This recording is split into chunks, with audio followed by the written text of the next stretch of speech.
আসসালামু আলাইকুম রহমতুল্লাহি ওবরাকাতুহ। ইন্নাল হামদুলিল্লাহ ওয়াসসালাতু ওয়াসসালামু আলা মান লা নাবিয়্যা বা'দা ওয়া আলা আলিহি ওয়া সাহবিহি আজমাইন।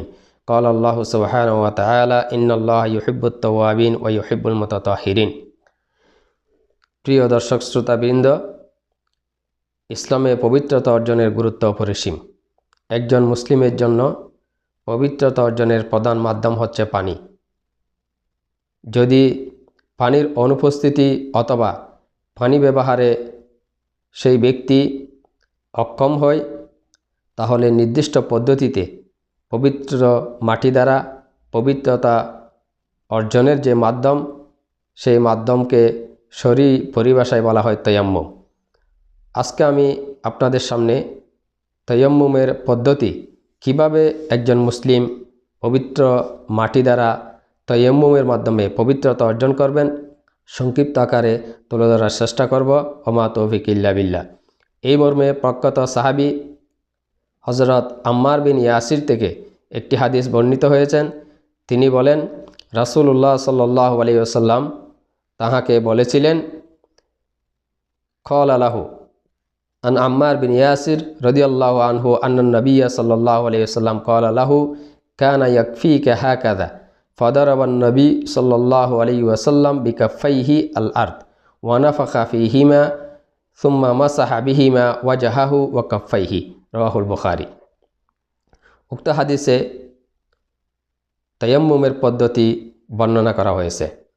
রাসূলুল্লাহ সাল্লাল্লাহু আলাইহি ওয়াসাল্লাম প্রখ্যাত এই সাহাবীকে বলেছিলেন, ইন্নামা কানা ইয়াকফিকা হাকাযা, এভাবে করাটাই তোমার জন্য যথেষ্ট হবে।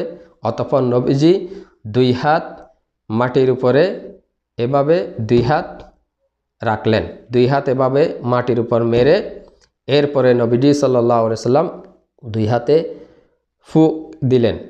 ফুক দিয়ে এরপরে নবীজি এভাবে একবার মুখ মসে করলেন, এরপরে বাম হাত দ্বারা ডান হাতের উপরে আর ডান হাত দ্বারা বাম হাতের উপরে, এভাবে নবীজি সাল্লাল্লাহু আলাইহি ওয়াসাল্লাম মাসে করলেন।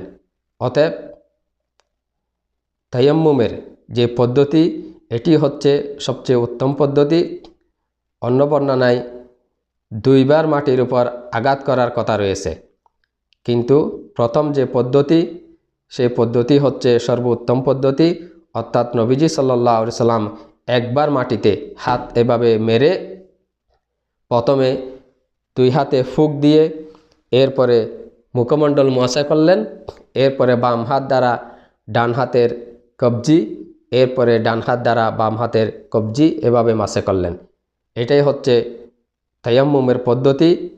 হোক তা ছোট নাপাকি থেকে পবিত্রতা অর্জন অথবা বড় নাপাকি থেকে পবিত্রতা অর্জন, তায়াম্মুমের পদ্ধতি হচ্ছে একই। এজন্য প্রিয় দর্শক শ্রোতা, আমরা জেনে শুনে আমাদের যাবতীয় আমল করার চেষ্টা করব। আল্লাহ রাব্বুল আলামিন আমাদের সবাইকে জেনে শুনে আমরা যেন আমাদের যাবতীয় ইবাদত, পবিত্রতা অর্জন থেকে শুরু করে সমস্ত ইবাদতের ক্ষেত্রে আমরা যেন জেনে শুনে করতে পারি, সেই তৌফিক দান করুন। ওয়া আখিরু দাওয়ানা আলহামদুলিল্লাহি রাব্বিল আলামিন। আসসালামু আলাইকুম ওয়া রাহমাতুল্লাহি ওয়া বারাকাতুহু।